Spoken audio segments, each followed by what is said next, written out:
साडे नौजवान मुंडे ਜਿਹੜੇ ਚਿੱਟੇ ਤੇ ਲੱਗ ਚੱਲੇ ਨੇ, ਨਸ਼ਿਆਂ ਦੇ ਵਿੱਚ ਗਰਕ ਹੁੰਦਾ ਜਾ ਰਿਹਾ ਪੰਜਾਬ। ਇਹ ਸਾਰੀਆਂ ਸਰਕਾਰ ਦੀਆਂ ਨੀਤੀਆਂ ਨੇ। ਆ ਜਿਹੜੇ ਦੇਹਧਾਰੀ ਤੇ ਪਖੰਡੀ ਗੁਰੂ ਬਣਾਏ ਆ ਨਾ, ਇਹ ਭਰਾਵੋ ਇਹ ਸਾਰੇ ਸਰਕਾਰੀ ਹੈ।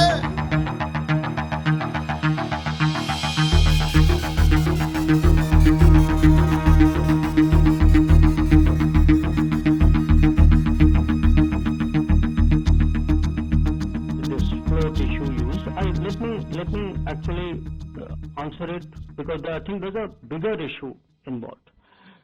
And the bigger issue involved is really the space that Canada has continuously and frankly to us, we are at a loss to understand, other than the requirements of vote bank politics, why anybody would do this. Because if you look at their history, I mean, you would imagine that they learn by the history and they wouldn't like to repeat that history. So it isn't only one incident, however egregious it may be. I think there is a larger underlying issue about the space which is given to separatists, to extremists, to people who advocate violence. And I think it's not good for the relationship, and I think it's not good for Canada.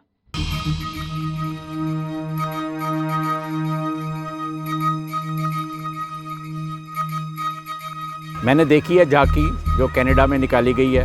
Bharat के प्रधानमंत्री इंदिरा गांधी जो कसूरवार थे, दोषी थे, जिन्होंने दरबार साहब पर हमला किया था, उनको सतवंत सिंह बेअंत सिंह जो हमारे शहीद हैं, उनको उनकी तरफ से गोली मारी गई थी, उसकी झांकी निकाली गई है। ये जो हिस्सा है सिख इतिहास का, इस पे हमें गर्व है।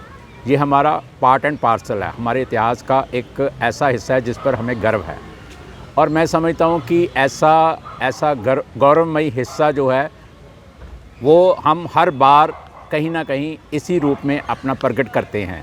और भारत को तो आदत पड़ गई है हर बात पर शोर शराबा डालने की। जब भी सिख कोई अपनी बात करते हैं, अपने हक़ों की बात करते हैं, अपनी आज़ादी की बात करते हैं और जो उनका इतिहास है वो दिखाते हैं, तो ये शोर शराबा डालना शुरू कर देता है हिंदुस्तान। अब भी इनका एक शोर शराबा ही, इससे ज़्यादा मैं इसको कुछ नहीं समझता। ये इल्ज़ाम भी भारत, मैं देख रहा हूँ कितने सालों से लगा रहा है, और हर बार यही इनका एक एक्सक्यूज़ होता है कि हमारे रिश्ते ख़राब होंगे। अगर इन्होंने इतनी छोटी छोटी बातों पर रिश्ते ख़राब करने हैं, तो मुझे लगता है कि इनके किसी के साथ भी रिश्ते नहीं रहेंगे। दुनिया भर में सिख अपनी बात करते हैं, अपने हक़ की बात करते हैं, ह्यूमन राइट्स वायलेशन की बात करते हैं। और जो झांकी है वो बिल्कुल एक ऐसा सच है जिससे कोई भी मुनकर नहीं हो सकता। देखिए, हिंदुस्तान के लोग सदियों से रावण को जलाते आ रहे हैं, और वो झांकी जो है, रावण को जलाने की झांकी, पूरे नेशनल टेलीविज़न पर हर साल दिखाई जाती है। अगर वो झांकी हिंदुस्तान को परवान है और वो दिखाया जा सकता है, तो इस झांकी में हिंदुस्तान को क्या प्रॉब्लम है, मुझे समझ नहीं आती। और अगली बार अगर हमें मौका मिला तो हम पंजाब में भी ऐसी ही झांकी निकालेंगे, क्योंकि हमें उस वाक़ये पर, उस घटना पर जो सतवंत सिंह और बेअंत सिंह ने की थी, हमें उस पर गर्व है।